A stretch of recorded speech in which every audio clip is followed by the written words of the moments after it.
Bismillahirrahmanirrahim. Ila hadratan Nabi Mustafa Muhammadin sallallahu alaihi wasallam. Dengar tak suara saya? Dengar, Doktor. Okey. Dengar. Okay. Assalamualaikum warahmatullahi wabarakatuh. Sahabat-sahabat seperjuangan sekalian. Hari ini di Selangor ni hujan sajalah hari ni. So, jadi saya punya hidung pun dah start dah nak sesama. Okey.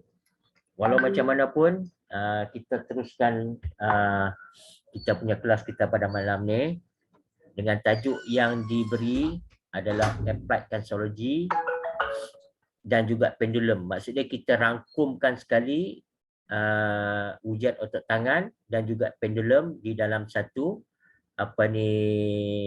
penerangan. Okey.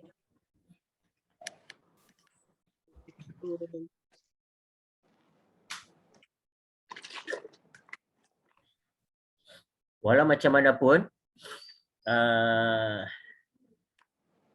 penerangan kelas kita pada malam ini dia lebih kepada untuk mengetahui maksud Applied Kinesiology dan pendulum secara teori.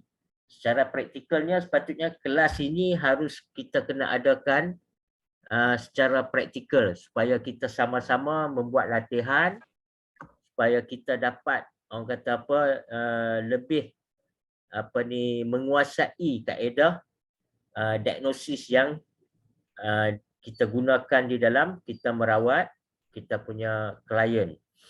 Okey. Jadi saya ingin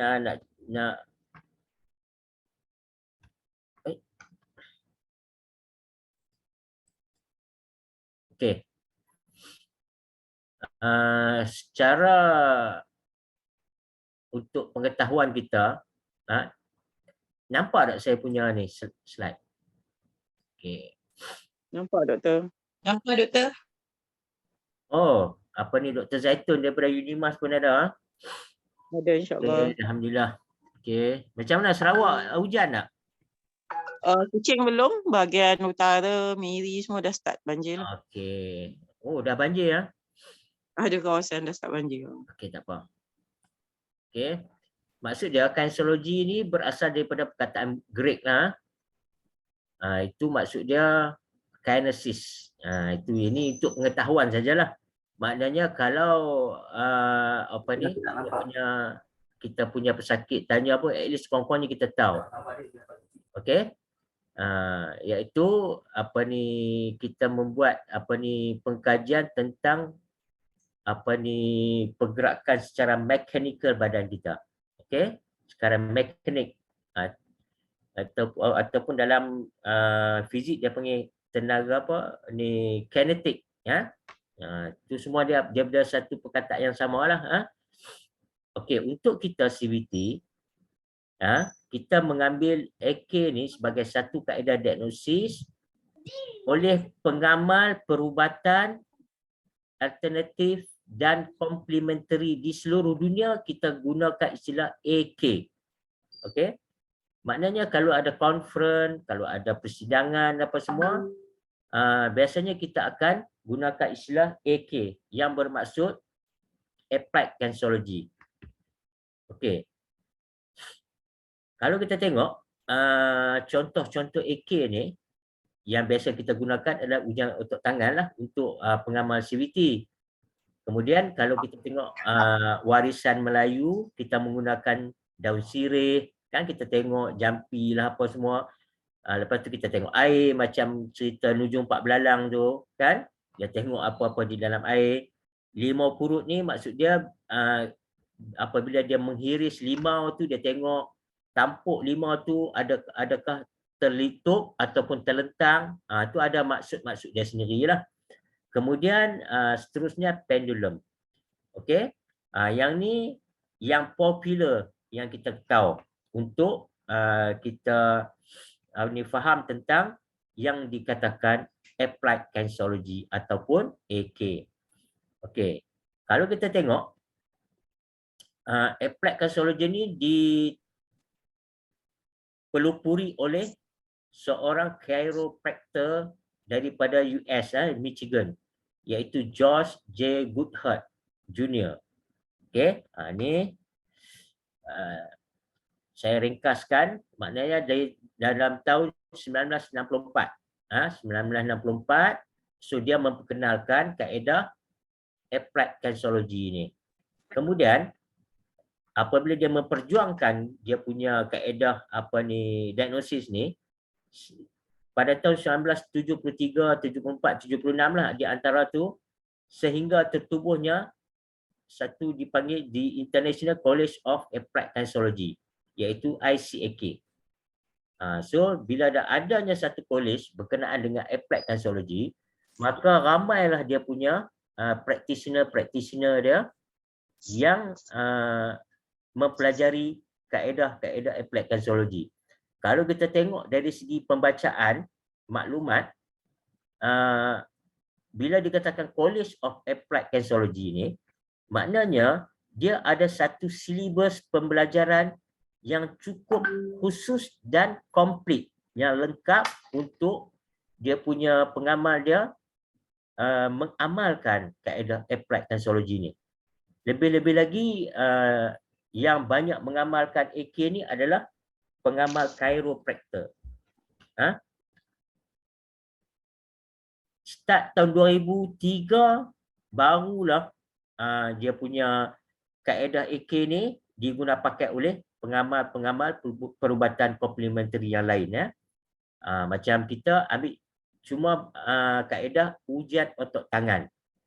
So dia ada lagi otot paha lah, dia kepak kaki, kepak tangan, macam-macam lah. Yang ada buat AK macam gusti lengan, semua tu ada. Ya. Okey. Yang ni kalau kita tengok, ini saya tak sempat nak translate. Is pseudoscience based technique. Ni semua cerita dia untuk alternative medicine, yang dia boleh mendiagnose illness ataupun penyakit, dan dia juga boleh memilih kaedah rawatan dengan membuat testing ataupun ujian otot tangan. Ini cuma saya nak tunjukkan bahawa di dunia ni, di peringkat antarabangsa, AK ni bukanlah satu benda yang lekeh ataupun yang bila orang tengok saya bukan apa, bila saya kenangkan apabila saya dengan Dr. Farah pergi membentang kepada Kementerian Kesihatan Malaysia, KKM, apabila dalam bahasa mudahlah dikatakan seorang profesor tu, datuk profesor apa, dia pakar dalam bidang pharmaceutical. Dia duduk sebelah saya bila kita membuat pembentangan, bila kita sebut diagnosis, dia minta saya diagnose. Bila dia minta saya diagnose, saya gunalah ujian otot tangan. Lepas tu dia beralih kat kawan-kawan dia kata, oh dia orang ni diagnose macam ni je. Sebab tu, kalau kita tengok masyarakat antarabangsa ataupun di luar negara, penerimaannya lebih terbuka. Lebih mencari orang kata manfaat dia. Kan? Bukan dia nak memperlekeh-lekehkan kita. Sebab tu kalau kita tengok, kita tak perlu malu, tak perlu ni, sebab applied kinesiology ada institut berkenaan dengan AK ni. Cuma kita nanti lepas ni saya akan teranglah, sebab kita bukan mendiagnos penyakit. Sebab tu kita cuma mendapat orang kata petunjuk-petunjuk aja tentang masalah yang kita nak merawat. Kan? Okey. Tengok, dia orang dari segi medical definition pun dia orang boleh terima. It's based on a theory that an organ dysfunction is accompanied by the specific corresponding muscle weakness. Apa-apa semua dia akan cerita tentang pengecutan dan juga tegangan otot. Sedangkan dari segi anatomi dan fisiologi pun, dia orang faham tentang otot, kerja-kerja otot. So jadi sepatutnya pihak yang berkepentingan tu membuka minda untuk menerima ataupun melihat kita punya konsep itu apa dia dan tujuan kita membuat diagnosis itu. Okey. Semuanya cerita tentang muscle testing, kan? Is an alternative medicine practice that claim to effectively diagnose structural, muscular, chemical and mental ailment, kan? So benda-benda macam ni kalau kita tengok, maksud dia institut tu tadi telah mempunyai data-data tentang diagnosis yang dibuat menggunakan kaedah AK. Ini semua, ni just kita nak tengok je. Kita tengok apa yang berlaku di luar sana. Maksud dia, kinesiologi ni adalah satu bentuk terapi, kan? Bentuk terapi untuk kita nak bila kita buat diagnosis tu tadi, secara tak langsung dia adalah merupakan satu terapi. So kita tengoklah macam mana kita nak cari titik lemah apa semua, kan? Nutrition, minor injuries. Okay. Macam dia orang ada report mengatakan bahawa dalam 3 hingga 5 sesi terapi itu tadi ataupun membuat AK itu tadi, dia orang akan dapat result yang positif, kan? Nampak tak? Ni dia orang punya mempromosi ataupun mempromosi applied kinesiology ni tadi. Maksud dia more functional and pain-free life, untuk menolong, kan? So jadi dia orang punya practitioner tu nama dia kinesiologist, kan? Okay. So dia ada kinesiology dan juga applied kinesiology, kan? So benda ni adalah dua benda yang tak sama, kan? Kinesiology ni dia study human movement, manakala applied kinesiology itu adalah system of diagnosis and treatment used by healthcare professional. Maksud dia orang yang profesional saja yang dapat melakukan AK. Dan di sana, di barat, untuk nak weight management, untuk pengurusan berat badan pun dia orang boleh menggunakan kaedah AK.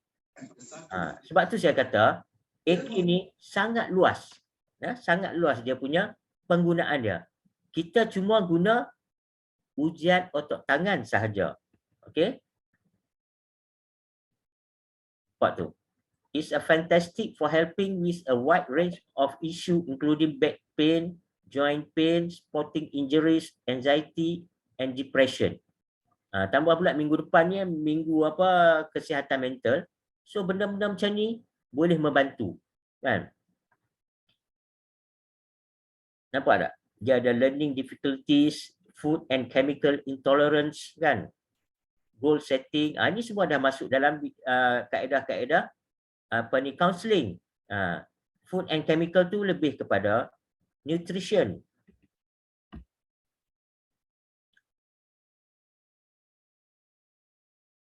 Ni semua cerita tentang pengecutan dan juga tegangan otot-otot, kan? So dia lebih kepada sport dan exercise physiology and sociology of physical activities.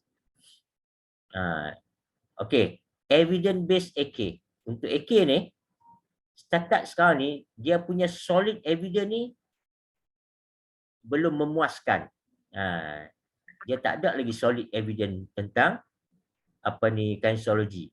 Sebab apa? Sebab orang yang menilai, ini saya punya faham lah, orang yang menilai tu dia punya background study dia dalam bidang modern medicine. So jadi kita tak boleh nak ada satu titik pertemuan ataupun persamaan tentang diagnosis menggunakan kaedah modern medicine dengan applied kinesiology. Sebab tu kalau kita tengok macam di India,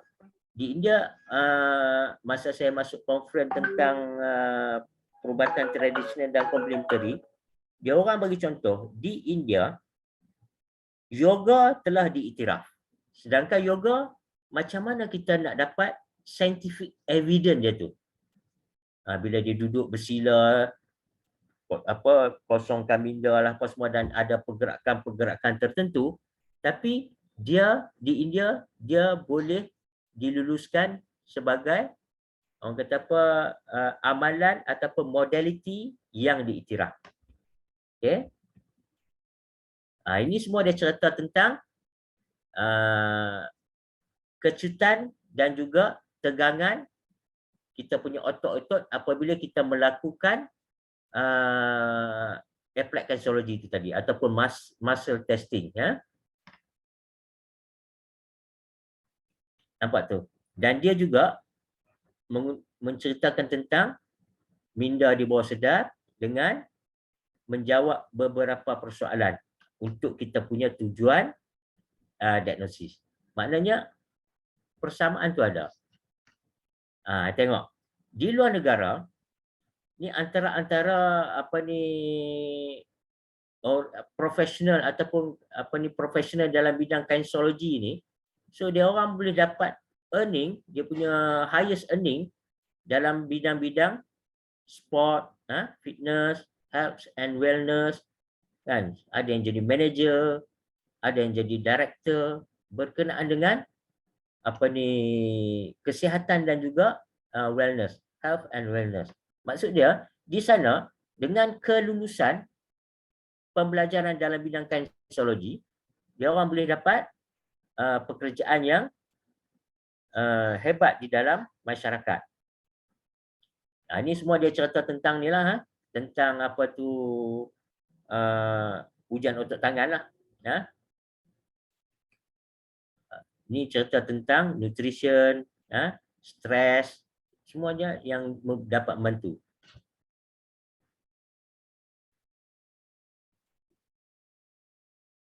Okey.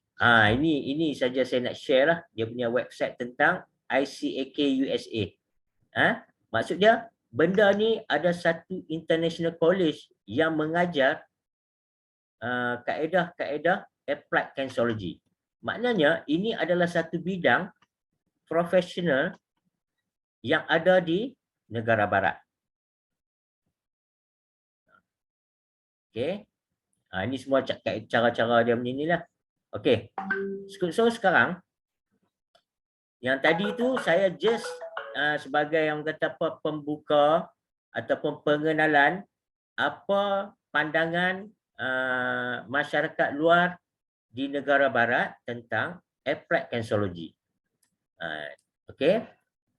So di sini kita gabungkan maklumat-maklumat dan juga ilmu-ilmu yang ada untuk memperkenalkan applied kinesiology dengan sumber-sumber daripada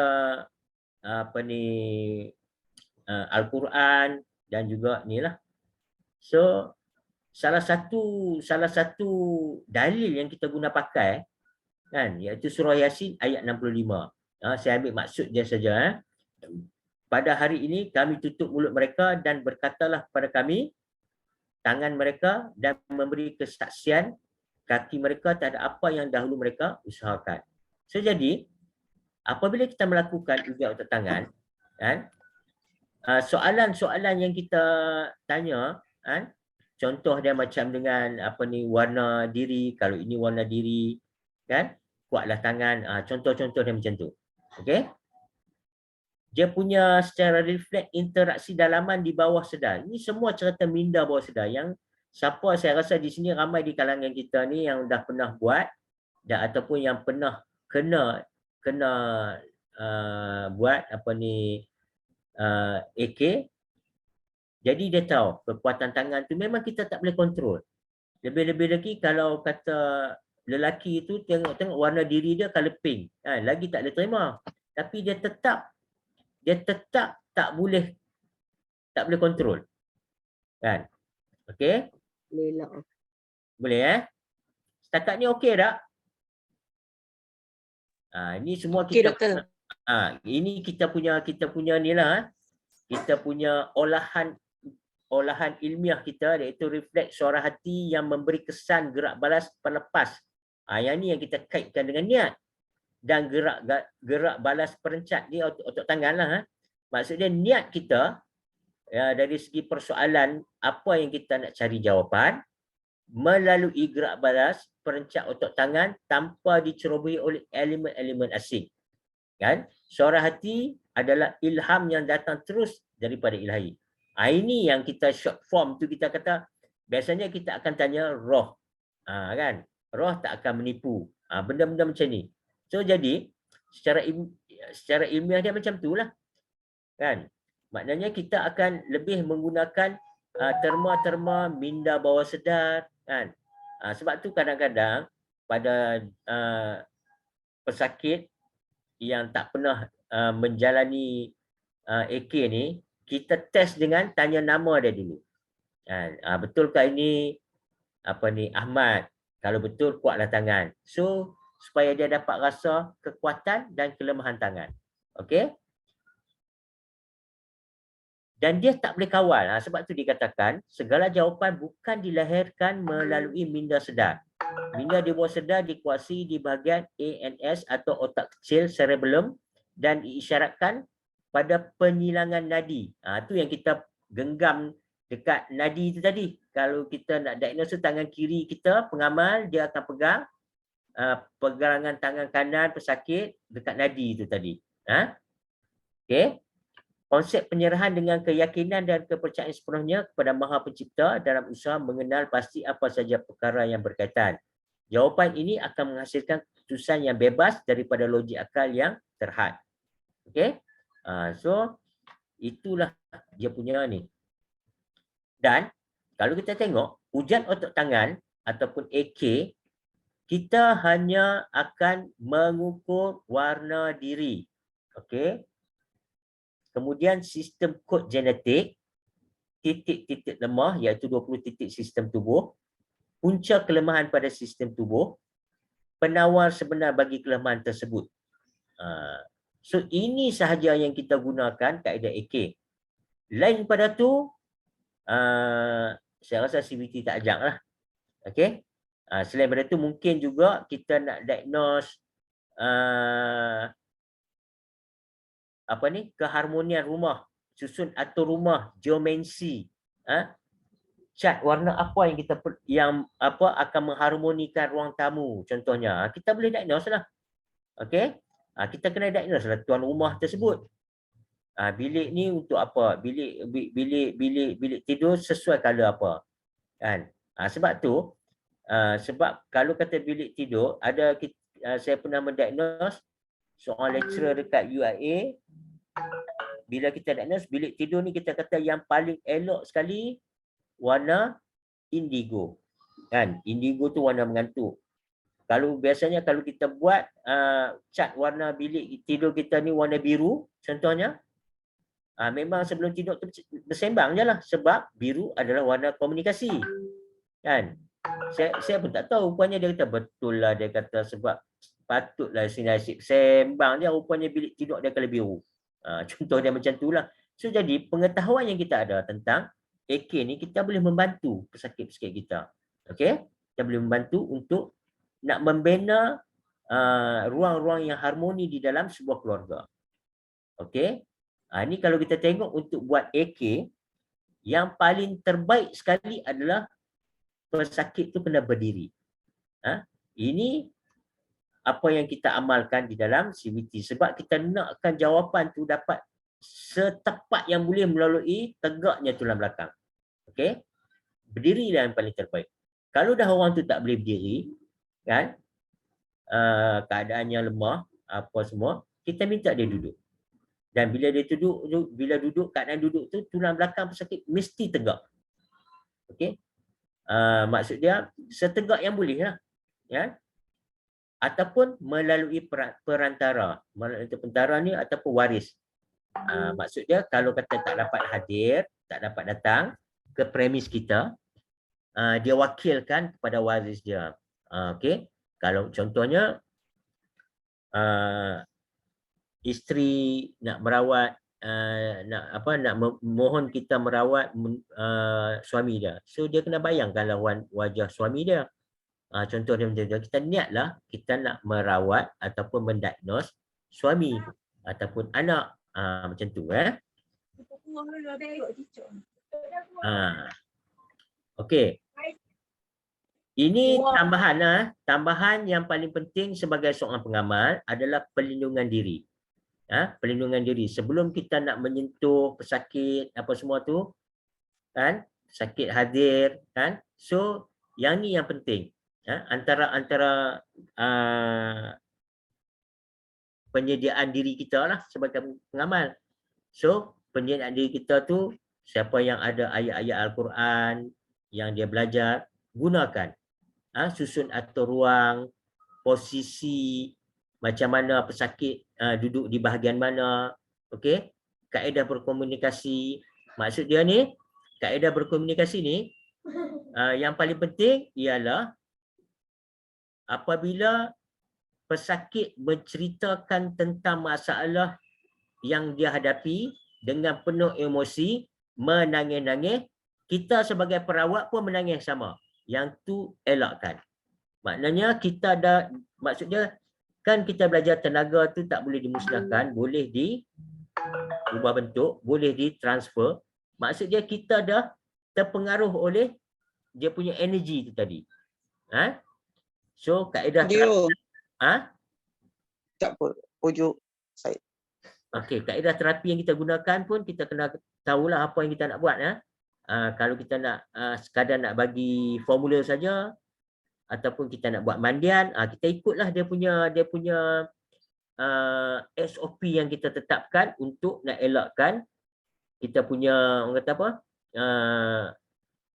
Tenaga-tenaga yang kita leraikan tadi tidak singgah pada kita. Okey. Lepas tu kita bolehlah letakkan penggunaan unsur-unsur penyerap energi negatif. Contoh macam garam, kan yang baru ni kita ada pewangi aromaterapi tu kita boleh letak kan. Kain hitam, garam kasar, titik dengan sejuta wajah, itu semua kita boleh gunakan. Okey, posisi ahli terapi dengan klien pun kita kena ni tak boleh. Maksud dia macam ni, kita kalau boleh tak boleh bertentang mata berdepan. Ini antara ni lah petua-petua dan petua-petua yang kita boleh guna. Maksud dia posisi dia tu dia mesti kena ada menyerong sikit. Maksud dia macam tu. Okey, lepas tu bersihkan diri ataupun kita mandilah. Ini lebih-lebih lagi kalau kita buat hidroterapi ais. Okey. Ini yang katakan tadi, sebab tidak boleh dimusnahkan, tenaga tidak boleh dimusnahkan tapi boleh diubah bentuk dan boleh berpindah lokasi. Okey. Kita faham tenaga positif adalah memberi kebaikan kepada manusia. Tenaga yang bersifat negatif, dia akan membebankan manusia. So, sebagai perawat, kita sentiasa terdedah kepada energi negatif. Itu yang penting kita perlu ada perlindung kaedah-kaedah untuk kita melindungi diri kita. Okey. Ini. Nampak tak? Ini antara contoh-contoh pewangi. Nampak tak saya punya cursor tu jalan tu yang botol hijau? Okey. Ini garam. Saya duduk di sini. Pesakit tak duduk depan ni. Pesakit duduk tepi ni. So jadi bercakap ke apa pun maksudnya adalah garam kat sini. Kan? Ini sebagai kita ikhtiar garam kat sini. Jadi apa-apa pun adalah dia punya penyerap energi ni. Jadi garam ni kita bubuh di dalam bekas yang cantik supaya orang pun tak syak. Kan orang ingat ini sebagai apa? Hiasan. Okey. Ni contoh nampak tak? Ini posisi dia pesakit, dia kena duduk kat kerusi biru. Perawat di kerusi ni. Jadi cakap tu dia tak bertentang mata, dia kena ada dia kena apa? Orang kata apa? Kena teleng sikit. Macam tu. Okey. Ini apa yang saya buatlah. Tak semestinya kena ikut saya. Kalau tuan-tuan, sahabat-sahabat semua ada kaedah yang lebih baik, guna. Yang penting objektif dia adalah perlindungan diri. Okey.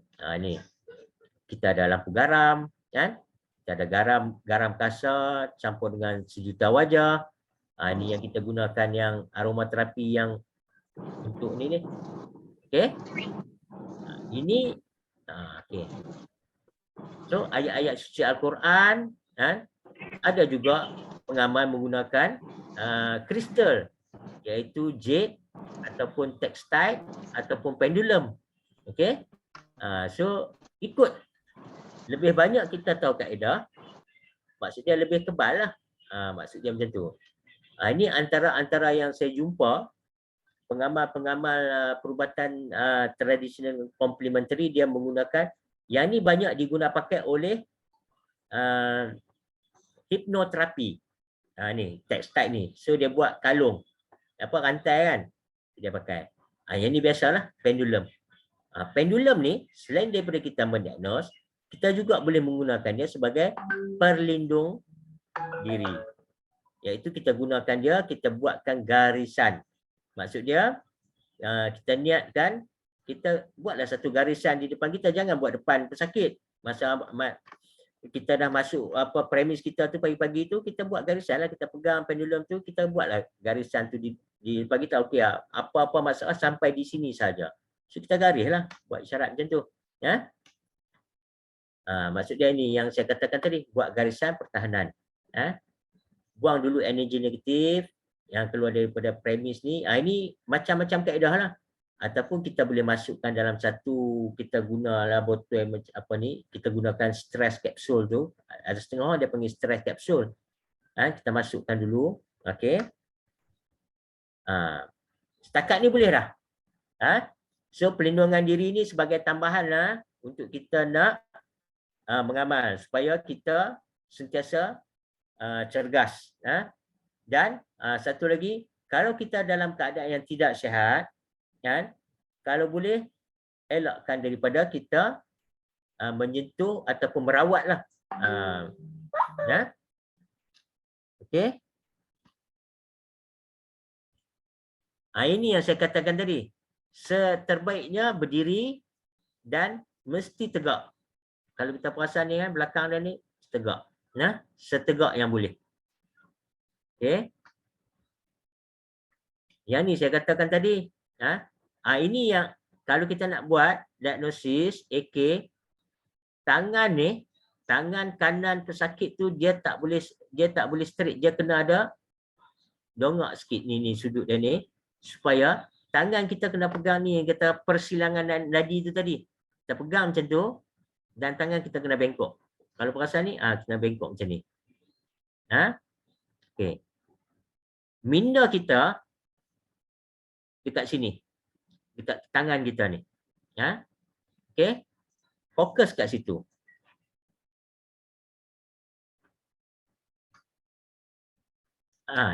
Yang ni yang kurang elok. Sebab dia straight dan tangan kita pun jadi straight dan kita akan guna banyak tenaga. Tangan kita jadi straight. Ni nampak. Dia kena macam tadi. Macam tadi. Dia kena atas sikit. Atas sikit. Okey. Atas sangat pun tak boleh. Dia macam ni ngam. Elok. Ini kalau dia tak boleh berdiri, kita bagi dia duduk. Ini pun saya guna pelindung ni, kain hitam ni, kan? Bila duduk, belakang dia setegak yang boleh. Setegak yang boleh. Okey. Okey. Di sini ada dua cara. Cara macam mana kita nak menghampiri pesakit. Kita nak satu lagi, paha kita ada di celah paha dia. Kalau dia pakai seluar, okey lah. Kalau dia pakai seluar. Dan biasanya kalau pesakit tu wanita ataupun berlainan jantina, kaedah ni saya tak buat lah. Ataupun pesakit lelaki pakai kain pelekat pun saya tak buat lah macam ni. Kalau berlainan jantina, kalau tambah-tambah kalau pesakit tu wanita, saya tak akan buat macam ni ya. Saya terus. Kalau wanita, saya lebih selesa buat macam ni. Kaki kita di sini. Kaki pula, paha. Paha perawat di sini. Di sini.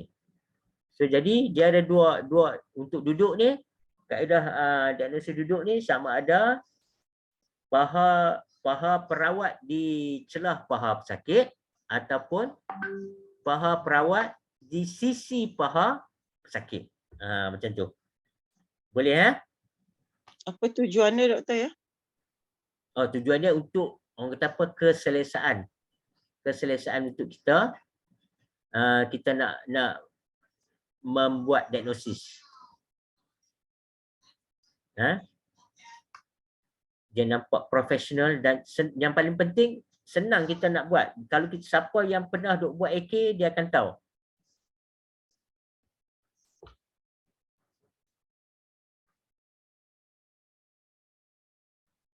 Mana dia?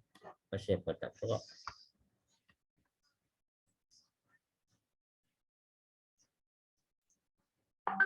Sekejap saya tengok. Ni. Ini ada, ini contoh-contoh AK yang kita buat dalam program-program yang kita ni lah. Ni diri. Ni saya rasa Dr. Zaitun tahu ni. Ini kita buat kat Unimas dulu.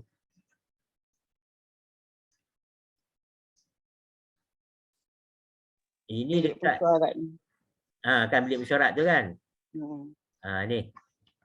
Ini Profesor Abang Johari ke apa ni? Daripada UiTM. Ni kita buat. Ni. Ini masa program tu kita buat ni juga.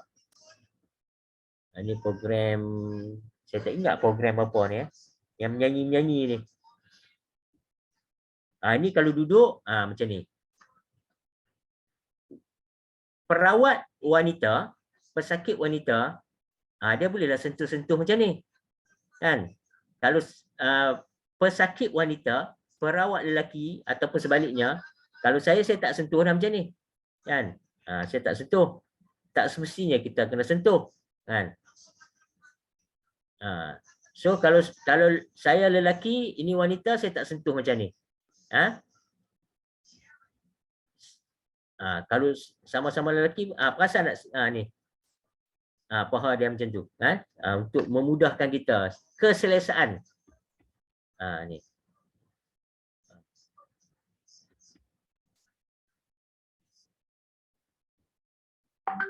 Ini pendulum. Okey.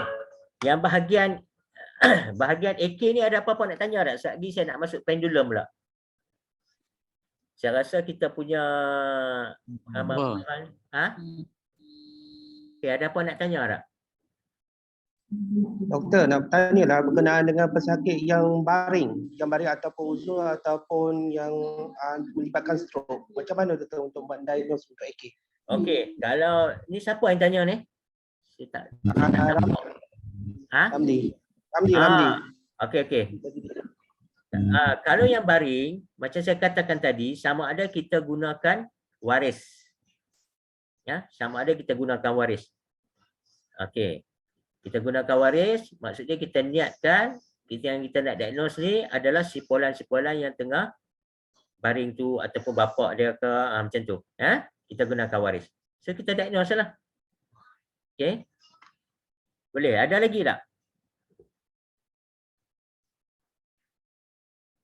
Ada lagi? Okey. Dia sebenarnya program ni yang terbaiknya kita kena buat bersemuka.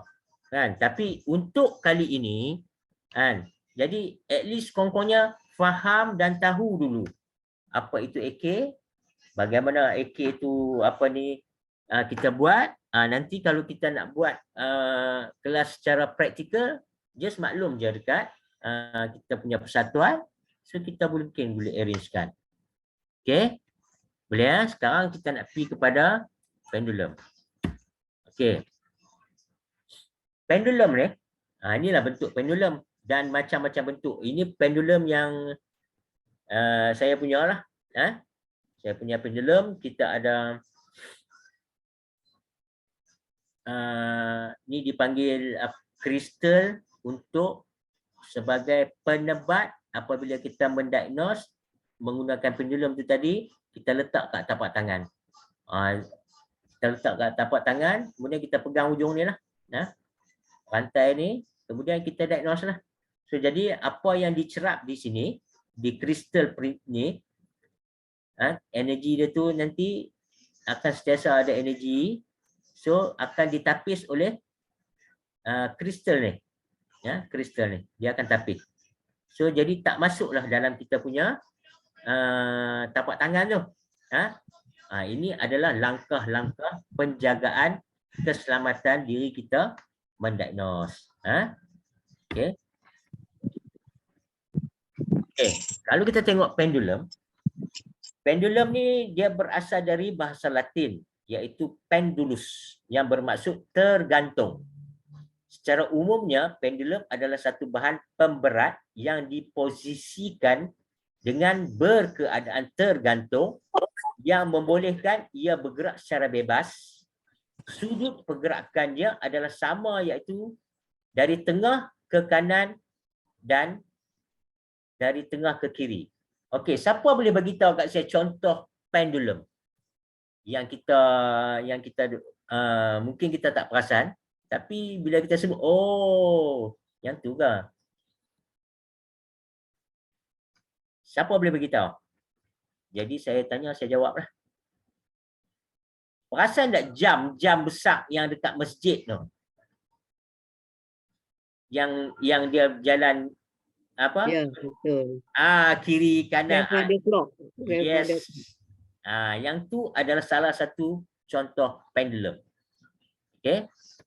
Okey, jenis-jenis pendulum ni bergantung kepada pengamal-pengamal perubatan komplementari yang mengamalkan kaedah pendulum. So, ada pendulum yang dibuat daripada kristal yang berwarna-warni mengikut ilmu yang mereka belajar.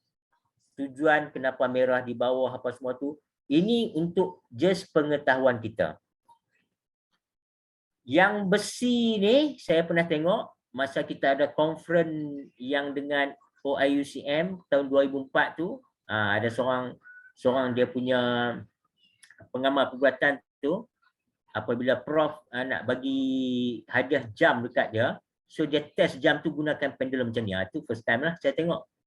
So dan memang tak pelik. Bila saya study nak memahami tentang ni, maknanya ada pendulum-pendulum dalam bentuk apa ni, tembaga. So dia ada kan?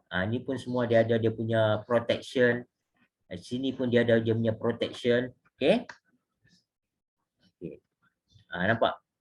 Ini bukan saja-saja dia peletak ni. Kristal-kristal ni semua ada dia punya perkiraan dia ni. Ini sebagai penebat dari segi energi. Sebab kalau kita tengok di negara-negara barat, dia orang ada persatuan pendulum. Untuk dia orang nak buat apa-apa pun, perjumpaan ke apa semua, dia kebanyakannya akan menggunakan mendapat petunjuk daripada, bukan mendapat petunjuk, membantu dalam mereka membuat keputusan. Okey? So dia gunalah pendulum.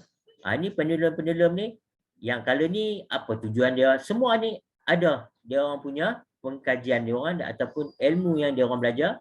Jadi dia orang adalah set-set pendulum ni. Okey? Yang ni lah saya katakan tadi, saintifik pergerakan pendulum. Ni. Ini dia punya amplitude kan? Ini pemberat dia. Ni. Dia macam mana pun dia akan bergerak dari sini ke sini, dia patah balik, dia ke sini, patah balik. Jarak ni adalah sama. Ni. Okey. Ni maksud dia pergerakan pendulum yang dikatakan asas kepada pendulum tu tadi. Okey. Panduan menjalankan diagnosis menggunakan pendulum. Okey. Maknanya dari segi ilmu tentang penggunaan pendulum ni, dia ada adab dan SOP dia sendiri. Posisi untuk mendiagnos menggunakan pendulum, kedudukan kaki memijak lantai, kaki dan tangan tidak boleh bersilang.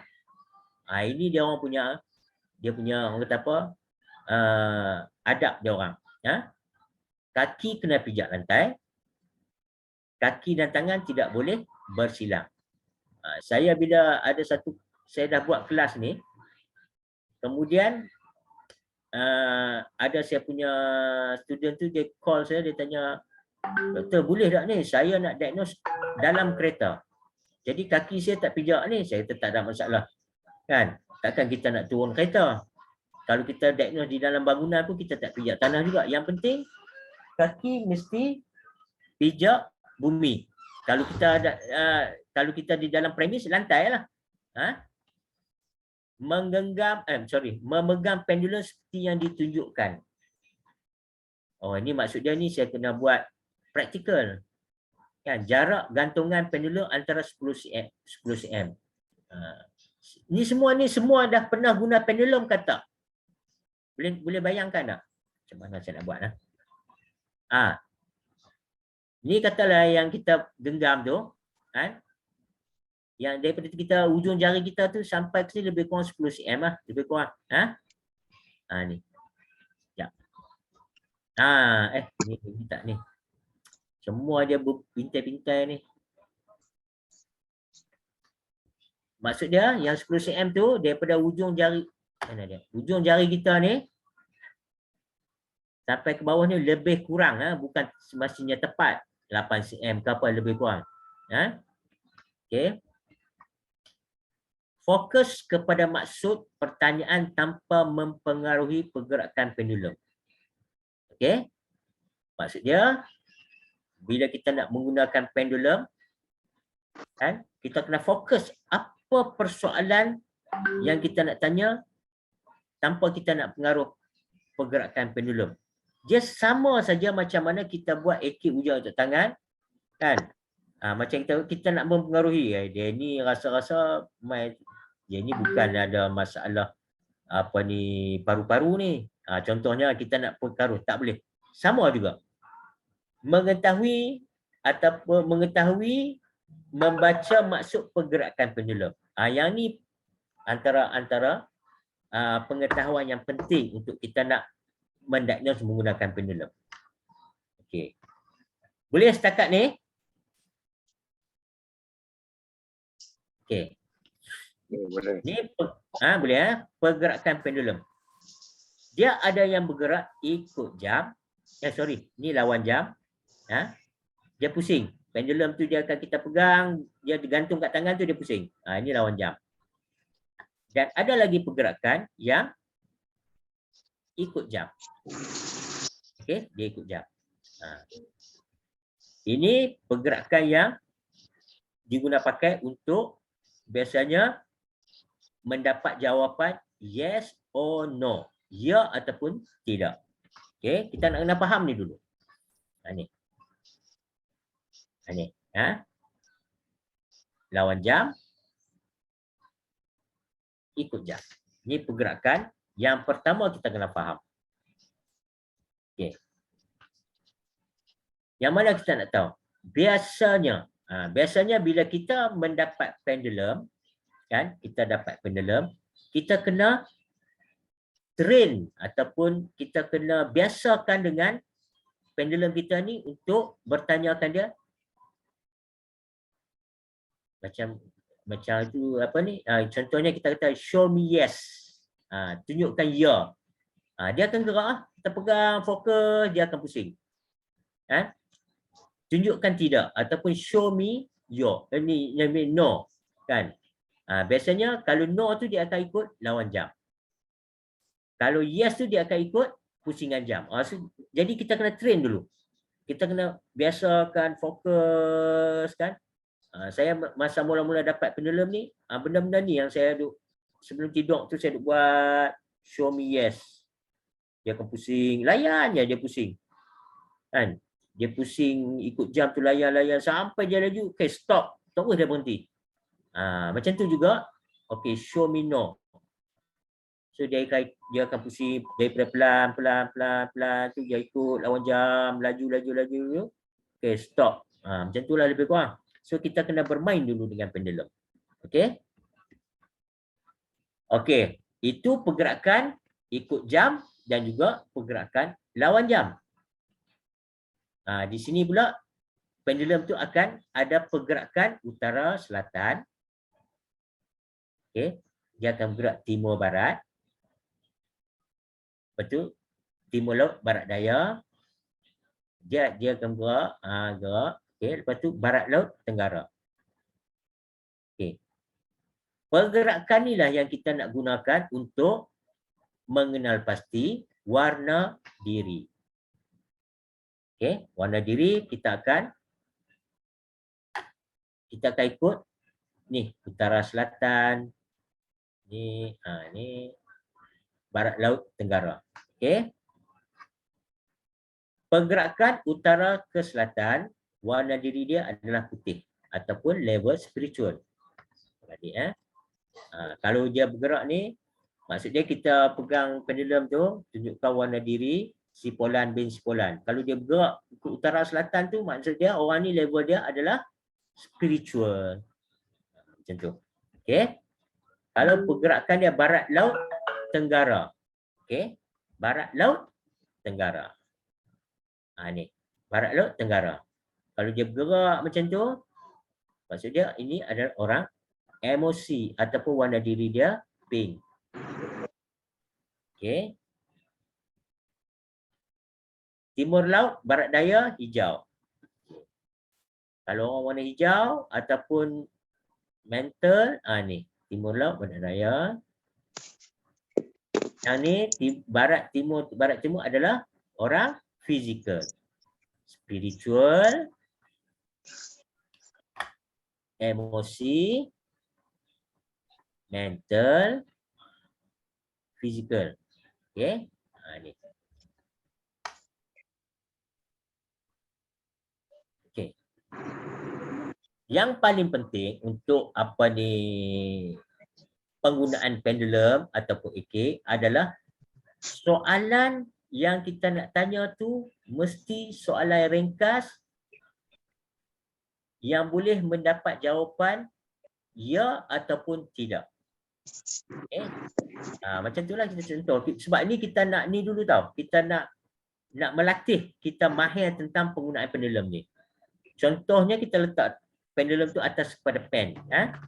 Kita letak ya pendulum tu dekat pen, kita tanya ini pen ataupun adakah ini pen?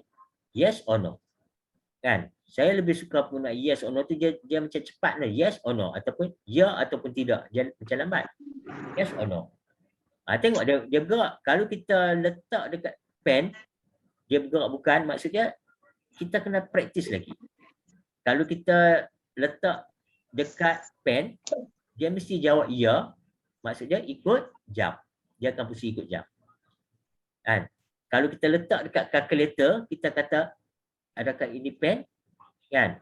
So, dia akan ikut lawan jam. So, kita kena faham tau. Pergerakan yes or no ni, ikut jam dengan lawan jam ni, dia bukan bermaksud energi elok kata elok. Kan? Boleh faham tak? Tak apa. Faham. Boleh Faham. Sebab kalau kita letak, saya nak bagi faham macam ni tau. Kalau kita letak pendulum, siapa yang pernah buat pendulum, letak dekat handset, dia akan bergerak ikut jam.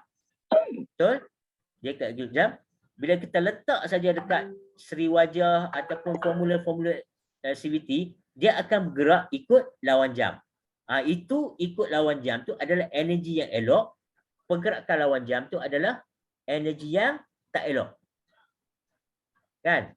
Yang ni adalah pergerakan ya ataupun tidak. Dia punya maksud gerakan tu dia tak sama. Contoh dia yang kalau kita nak tengok warna diri kan. Maksud dia soalan ringkas yang seboleh ringkas yang boleh. Okey. Sebab masa kita dah bersembang dengan pesakit tu, kita dah tahu nama dia apa semua kan.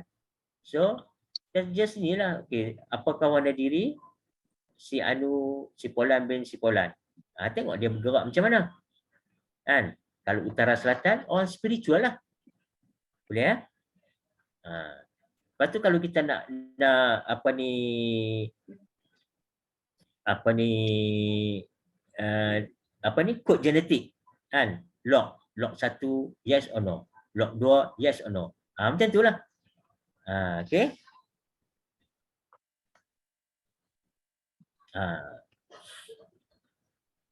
Penjagaan pendulum. Pendulum ni apabila kita selalu diguna kan, dan biasanya dia dah mencerap banyak sangat energi. Jadi seeloknya kita basuh dengan air lalu dari pipe, air selepas tu disapu dengan seri wajah ataupun sita wajah. Untuk pendulum yang dibekalkan oleh CVT, kita akan beam dulu energi. Kan? Kita akan beam dulu energi untuk nak make sure pendulum kita tu mempunyai energi yang murni. Sebab tu kalau kita tengok macam kita punya pendulum ni adalah pendulum yang dibuat daripada kristal. Bila kristal, kalau siapa-siapa yang pernah pergi beli kristal dekat Sabah ataupun kat sini pun adalah kedai-kedai kristal, kaedah dia mencuci kristal ni, dia akan letak di dalam satu macam dengan belanga tu, dia akan bagi bunyi. Kan? Bila dia pilih, yang mana kita nak tu, dia akan ambil, dia letak dalam satu macam dengan dulang macam periuk tembaga tu, dia akan bagi bunyi. Bunyi. Lepas tu dia minta kita yang ambil, kan? Dia minta kita yang ambil. Lepas tu baru dia bungkuskan je. Kita ambil, kita letakkan dalam plastik tu, lepas tu dia yang akan, inilah sebab kristal adalah satu orang kata bahan ataupun elemen yang mudah menyerap energi. Tak kira lah kalau dia serap energi baiklah, kalau dia serap energi tak elok lah. Sebab tu macam saya punya pendulum, saya tak akan bagi orang lain pegang. Sebab tu saya buat benda tu personal saya. Tapi kalau ada kawan-kawan yang nak pegang kita ni dia kecil, saya akan basuh. Saya akan basuh dan saya akan letak sejuta wajah. Saya akan letak sejuta wajah. Okey. Dan apabila penggunaan pendulum dia rosak ataupun terserpih ataupun patah, kita kena tanam dia. Janganlah kita letak sembarangan sebab dia dah banyak energi yang kita tak tahu. Dia punya keadaan energi itu. Eloknya kita tanam. Itu dari segi penggunaan, cara kaedah-kaedah kita nak melupuskan pendulum yang dah rosak. Kalau kita nak simpan juga, kita kena letak di dalam satu botol. Satu botol tu, kemudian kita letak supaya tidak mudah dicapai oleh orang tertentu, lebih-lebih lagi kanak-kanak. Okay.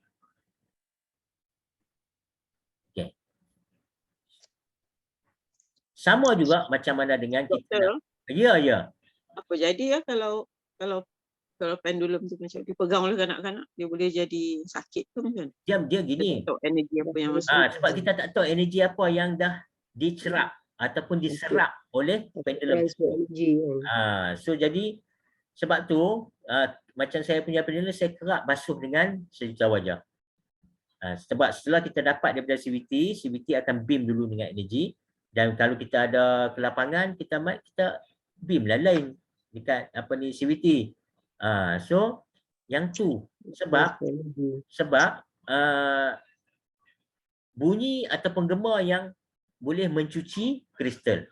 Sebab tu kalau kita beli yang saya katakan tadi, orang tengok dah kristal gelang tangan, rantai apa semua kan, orang ni pegang, tak apa. Bila kita confirm nak ambil, tuan punya kedai tu akan letak dalam apa ni macam periuk tu, tembaga tu, dia akan bagi bunyi. Dia akan lerekkan apa dia punya macam dengan ketuk apa tu, ketuk gong tu bagi bunyi. Gong gong. Dan kita saja yang angkat benda tu. Keluarkan daripada periuk tu. Okey. Saya sarankan bubuh sejuta wajah tu sebab kita dah beamkan dengan gema dekat situ. So, saya gunakan sejuta wajah tu sebagai bunyi untuk membersihkan kristal tersebut. Ada setengah orang, dia akan gantung kristal dia tu, atau pendulum dia tu dekat malam 13, 14, 15. Supaya dia dapat energi bulan penuh. Pun boleh juga. Ya.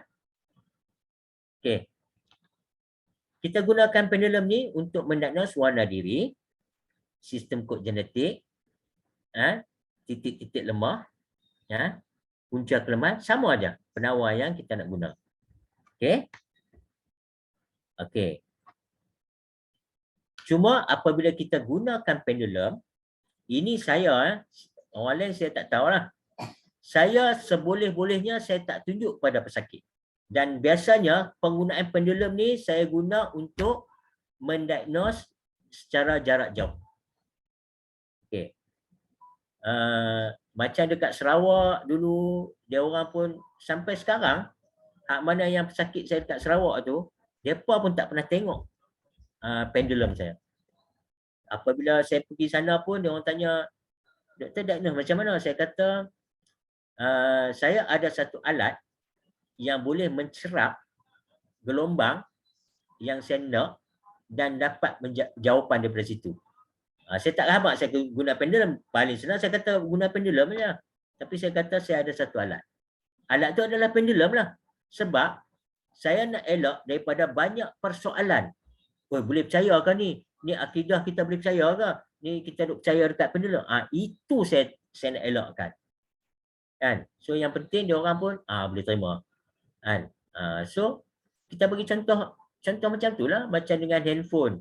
Bila kita tekan nombor ni, nombor sebelah pun tak bunyi. Nombor yang kita tekan je bunyi. Itu dikatakan kata apa, teknologi gelombang. So maksudnya kita ada satu alat yang boleh mencerap. Sebab kita tak nak kan di khalayak, contoh macam ada orang kata apa ni, macam dengan kira macam itulah, convocation ke, ada pameran ke, kita tunjuk. Boleh, saya tak kata benda tu tak salah. Boleh, cuma kita nak jaga persepsi. Saya nak jaga tu, saya nak jaga persepsi tu supaya orang tak tengok. Saya kalau berdepan, saya akan guna AK, ujian otot tangan. Saya tak gunakan pendulum. Okey? Tapi kadang-kadang pengamal kita ni, bila dah guna pendulum, dia tak mau buat AK. Dia kata senang guna pendulum. Kan? So, pandai-pandai lah. Kita kalau boleh, kita kena mahir beberapa kaedah mendiagnose. Okey? Pendulum ni okey, tapi boleh, takut pengaruh. Ya, kita tak nak nanti, sebab saya pernah jumpa, saya tak ingat ni, saya tak tahulah pengamal kita ke apa dekat UIA macam itulah. Kan budak-budak muda ni, boyfriend saya ni sesuai tak dengan saya. Duk pendulum, alamak, saya kata. So benda-benda ni kita nak elak. Kan, sebab kita nak guna benda ni untuk tujuan tersebut yang kita nyatakan tadi je. Warna diri. Kan, sebab kita nak merawat orang. Kan? Sebab kita tak nak orang nampak kita ni macam membaca masa depan. Ya, betul. Itu sahaja. Sebagai contoh, walaupun kita belajar, orang level apa ni, emosi tak sesuai dengan orang level, siapa ingat? Kita ambil contoh lah kan. Contoh, sebab dari segi pengajian kita memang begitu. Tapi Allah punya perancangan tu lagi hebat. Sebab dalam satu dunia ni, beratus juta orang, inilah jodoh kamu. Kan? So yang kita kata, ni kalau ikut ni, suami hijau, engkau pink, ni tak sesuai ni. Takkan kita nak suruh dia berpisah? Ya. Nampak tak? So di sini kita kena bijak untuk nak kita nak mengetengahkan kita punya ilmu ni. Kan? Cari solusi lah. Ya, maksud dia macam tu. Sebab tu, ada di depan mata saya tu, budak-budak perempuan sukalah. Ini saya punya apa? Engkau pula, kau tengok kau punya power macam mana? Pakat duk suruh tengok pendulum tu. Alamak, saya kata. Kan? Susah lah. Kita bukan apa, kita nak penggunaan itu, dia cerita macam ni lah, pisau. Kalau kita guna pisau tu potong, buat masak makan semua, panggil orang makan. Dan pisau tu juga boleh guna untuk cederakan orang. Macam tu lah. Okay? So jadi kita kena jaga sebab kita ni, ini adalah profession kita. Ya? Okay? So, alat kita ni, tadi salah satunya pendulum ni, alat ni, kita kena sentiasa menjaga dari pendulum kita tu dari energi negatif. Sebab dia dah mencerap banyak-banyak persoalan ke atas pendulum tu. Sebab tu, saya tak pelik apabila saya tengok pendulum tu macam-macam ragam. Dia punya penebat tu. Kan? Elakkan dari mencari jawapan yang boleh menjejaskan keharmonian klien. Ini kena jaga.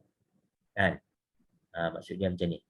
Itu fahamlah. Lebih-lebih lagi kalau kita yang nak jadi yang kata apa, counselor ni, nak bagi counselling ni, kan? Kena pandai lah, kena bijak untuk nak membagi cadangan-cadangan sebab orang akan percaya dekat kita. Orang akan percaya dekat kita dan dia akan ikut apa yang kita sarankan. Pada ketika itu dia tengah serabut. Okay? Beri kefahaman kepada klien berkaitan pendulum untuk mengelak dari fitnah. Ini kalau kita nak tunjuk pendulum kita dekat ni. Okey, saya kalau mendiagnose ni salah satu soal kita guna. Awak tahu ke mana awak salah tu?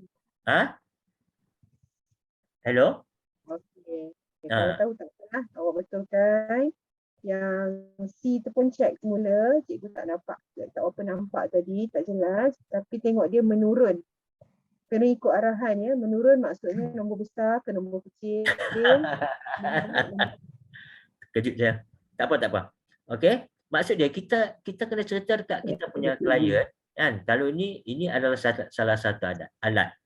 Jadi apabila kita tengok tadi kan, kita tengok bermacam-macam bentuk pendulum, kan kita rasa confidence level kita pun dah lain. Nampak kita tengok, ini maknanya bukan kita seorang. Dan macam-macam bentuk pendulum yang ada di dalam amalan-amalan ni tradisional dan komplementari ni. Kan?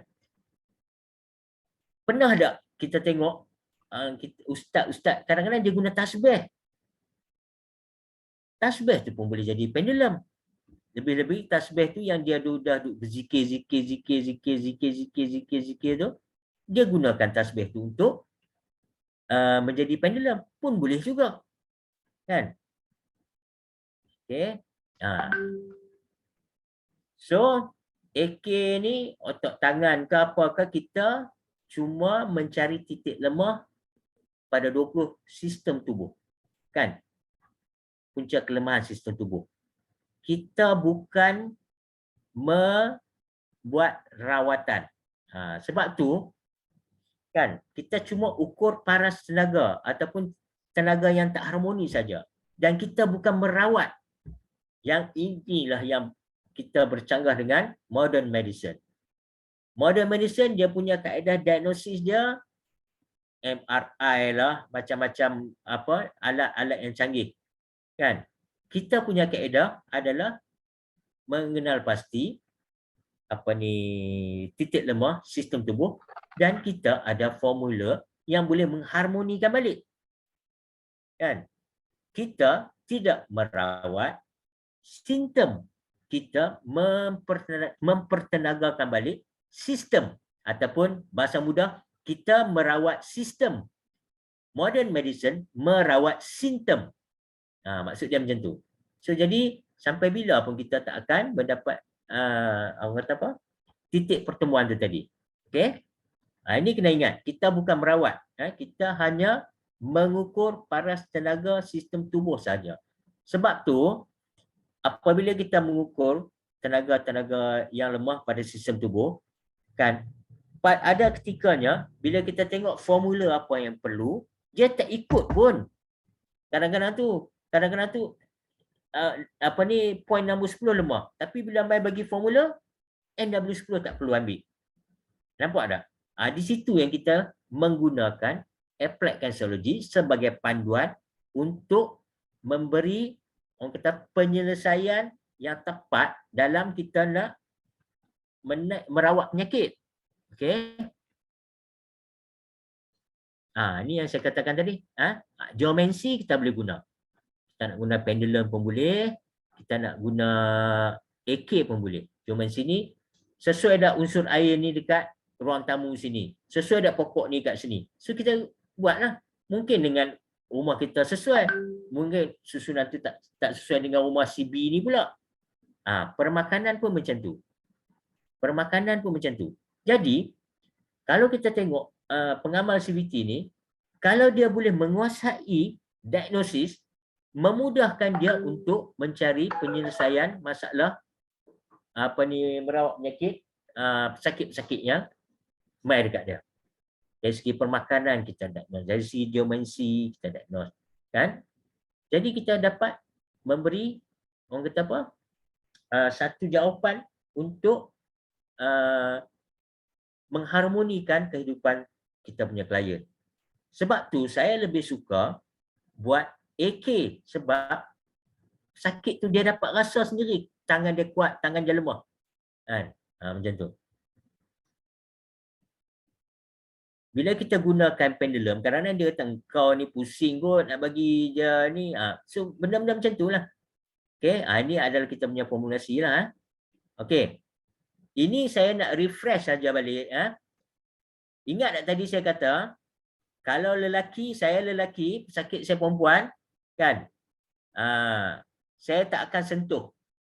Jadi saya cuma dalam kepala saya saja. Poin 1 tu dekat mana. Kalau saya nak letak tangan pun, saya tak akan sentuh. Saya letak di atas poin-poin tu saja. Tapi kalau di bahagian dada, saya tak akan tunjuk langsung. Sebab itu area-area yang sensitif. 16, 17 saya tak akan sentuh. Sorry, tunjuk pun saya tak akan tunjuk.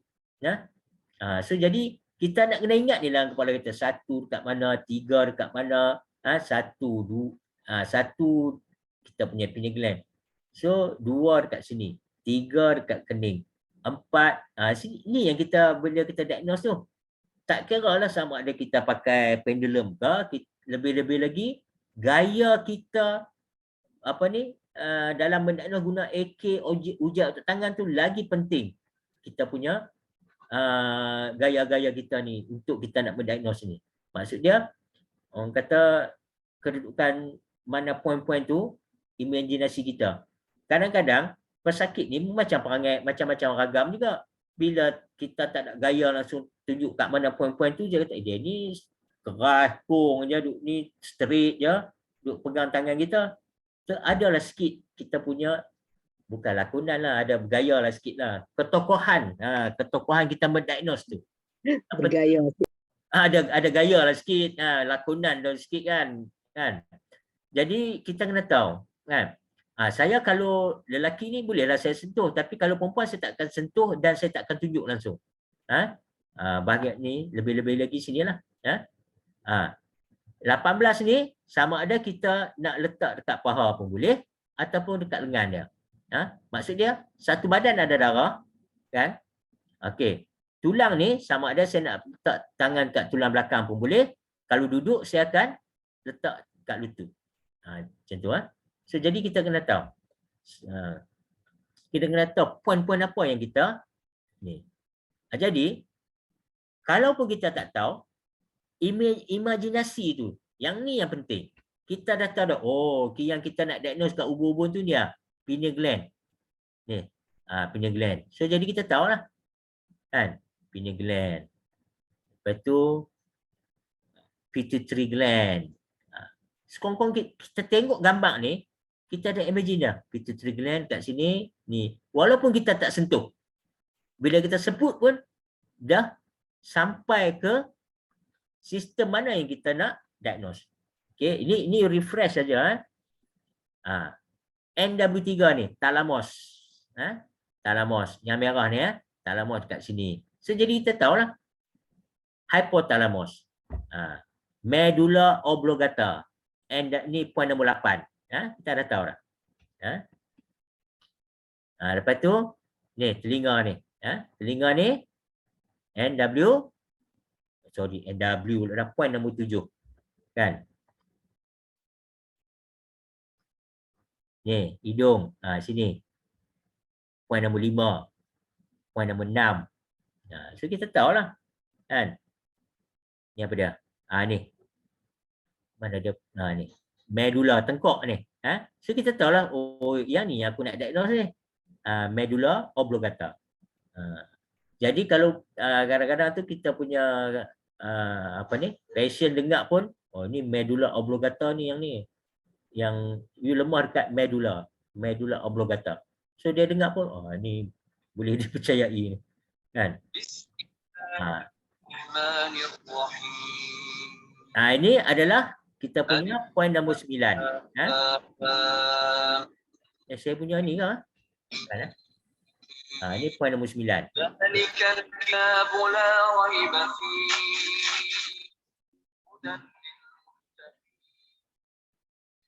Ini kita bayangkan kita bayangkan paru-paru.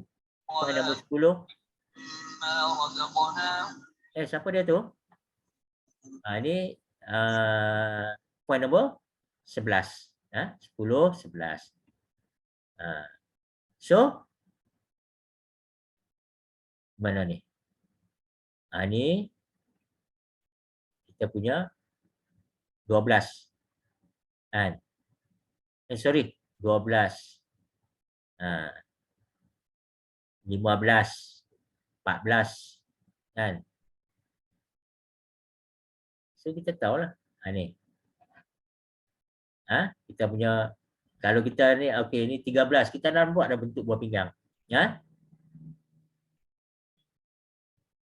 Ni 16, 17 kan? Ni darah. So at least darah ni satu badan ada. Macam saya katakan tadi, kita sama ada nak sentuh kat sini ataupun sentuh dekat paha. Dr. Basri, yang mula-mula tadi, yang sebelum ni tadi. Saya tengok gambar lagi satu. Okey. Okey. Okey. Ini saya nak tunjuk buah pinggang. Sebab saya ambil gambar dalam internet, dia ada ni lah buah pinggang. Satu ni. Tapi yang penting ni lah, saya nak tunjuk buah pinggang lah. Tengok saya punya nota kat bawah ni. Buah pinggang. Okey. Ini 19 lah. 19. Ini 20 tulang. So at least kita tahu posisi kedudukan ataupun kedudukan 20 poin yang kita nak diagnose. Okey. Ini syaraf lah. Syaraf otak lah. Ini saja nak tunjuk. Dia punya ni dengan otak punya kaitan syaraf dengan otak lah. Okey. Yang ni saya ingat tak? Yang ni formula lah. Ini kita nak tahu lah formula NW1 tu apa. NW2, NW3, 4, 5, 6, ni 10. Lepas tu ni warna-warna dia. So jadi kita punya point 1 formula dia adalah NW1. Itu je, senang je. Point 11 adalah formula dia adalah NW11. Macam tu. Okey. Ini warna. 12, 13, 14, 15 adalah warna kuning. Itu yang bila kita ada kamera aura, kan? Apabila warna kuning berada di luar badan kita, maknanya masalah sistem penghadaman. Itu dikatakan kebocoran tenaga berlaku sebab warna kuning yang sepatutnya ada di dalam telah bocor dan terpancar keluar. Dapat dikesan oleh kamera aura. Macam tu. Okay. Sorry. Ni cara ni saya dah termasuk ni.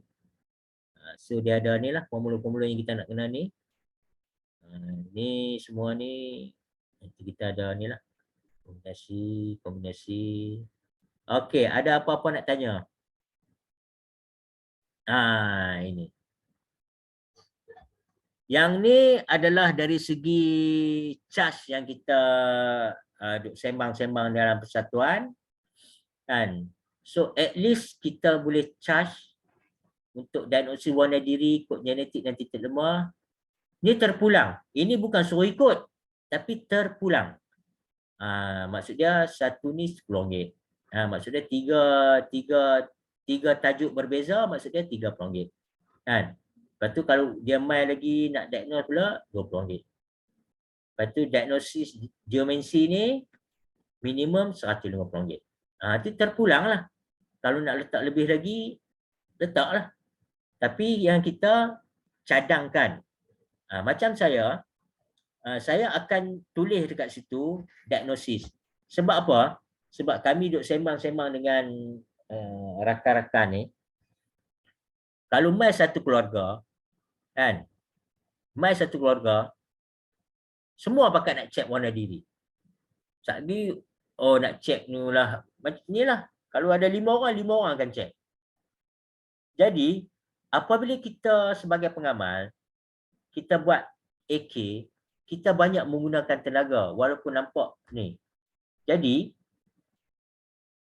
adalah lebih baik kita orang kata apa, mengenakan sedikit charge. Itu kalau Dr. Zaitun kalau ingat yang last kali saya pergi conference dekat yang Unimas buat tu, Merdeka Palace tu. Dekat Merdeka Palace tu yang daripada Indonesia tu. Ya. Kita kata charge RM30 dia kata sangat murah dia kata. Dia yang dia orang tu bahagian apa tu? Yang dekat neuro. Neuro. Dia orang kata sangat murah. Kan? Sebab kita kena ada ni sikit, bukan ni kan. At least sentuhan kita tu kena ada ni. Macam kawan saya, dia hipnoterapi. Kan, hipnoterapi kalau sembang macam ni apa semua okey, tapi bila start dapat servis dia kan, bila dia hypnotize dia punya pesakit tu dan pesakit tu start menangis, dia start bagi tisu je RM1. Nak lagi tisu, dia kata memang RM1. Kalau kata saya pula kena lap air mata dia RM5. Sebab itu servis yang saya bagi. So kita kena ada kita punya value. Itu dia kata. Tapi kalau kata bukan saya buat terapi kat dia nak tisu saya bagi, saya tak charge lah. Tapi once kita dah start kita punya servis, khidmat yang kita nak bagi, so di situ ada nilai. Kita kena ada nilai. Macam itulah. Macam saya, bila dia orang dah ni, kita tengok keadaan. Saya akan tetap tulis diagnosis. Kalau saya tak nak ambil pun, saya akan tulis discount. Tapi saya tetap menyatakan yang diagnosis tu RM30. Dia biasanya di antara ni lah RM30 ke RM50. Yang ni. Ya, RM30 ke RM50. Kalau lebih dari RM50 tu takut orang ni sangat kan. So ini minimal lah ni. Okey. Ada lagi nak tanya? Okey. Etika tu yang tadi tu maksudnya kita kena jagalah lah. Macam saya dah termasuk tadi. Lelaki mendiagnos wanita, tak perlulah nak buka baju apa semua. Diagnosis dalam CBT, AK ni, tidak ada yang perlu buka baju. So, sentuhan pun, kalau lain jantina pun, seminima yang boleh. Kalau perempuan datang diagnos kat saya akan spare satu tuala. Kalau lengan baju dia tak ni, saya akan letak tuala tu dekat lengan dia, tempat saya nak pegang, saya akan ni. So kita kena jaga adab-adab tu lah dari segi etika supaya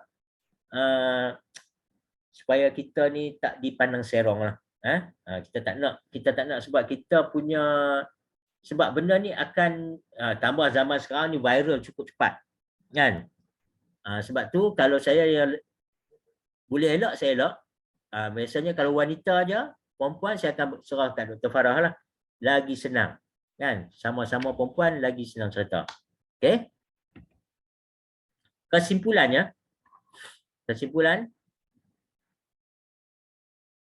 AK ni dan juga pendulum hanya membantu dalam mengesan titik lemah sistem tubuh sahaja.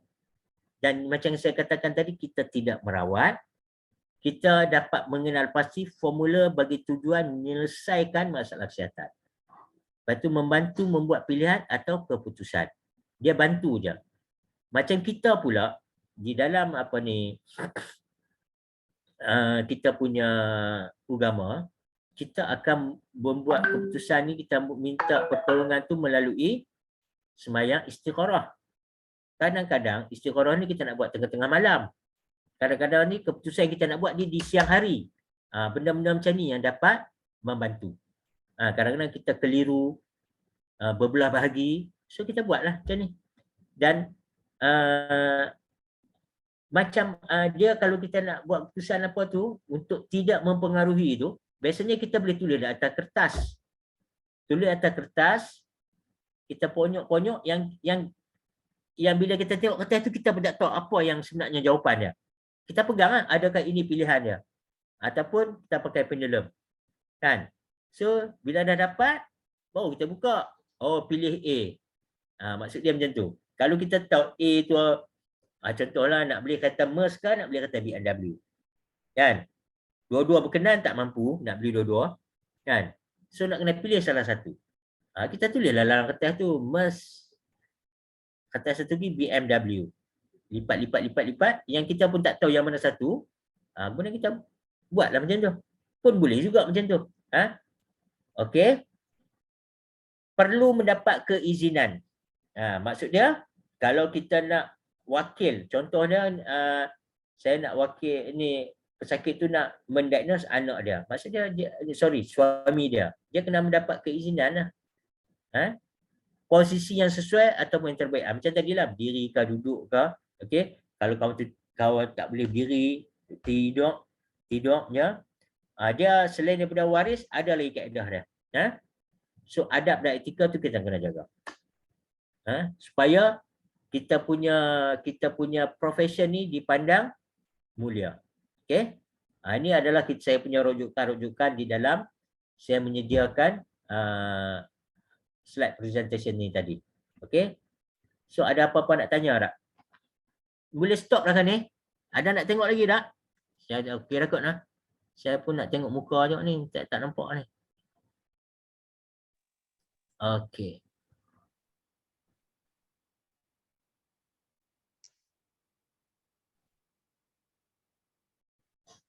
Boleh, ada apa-apa nak tanya tak? Kita ada masa setengah jam lagi. Ada tak keadaan AK dan pendulum bagi jawapan yang berbeza? Oh, yang tu saya tak pernah buat. Tapi biasanya sama. Kalau ikut dari segi teori dia, akan jadi sama. Sebab yang tu masalah kepada pengamal tu sendiri. Sebab dia sendiri was-was. Sepatutnya dia kena guna satu je. Dan, okey, kalau kita tengok,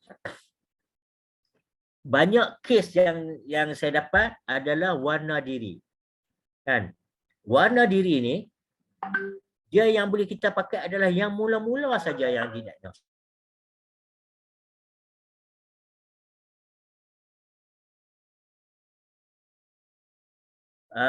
Saya akan tanya, siapa yang diagnose dulu? Kalau boleh, minta dia diagnose balik dengan kawan tu. Kan? Kalau tak boleh juga, ada kawan tu pun jauh. Contoh saya macam sekarang ni, kalau kena jumpa tu, saya dulu Dr. Rahim yang diagnose. Kan? Yang kita takkan saya nak pergi JB pula. So, soalan yang kita nak tanya tu, kita kena ni balik lah. Dia ada kaedah dia lah. Boleh nampak tak saya? Ada nampak muka saya tak? Boleh. Nampak. Nampak Boleh, doktor. Ada.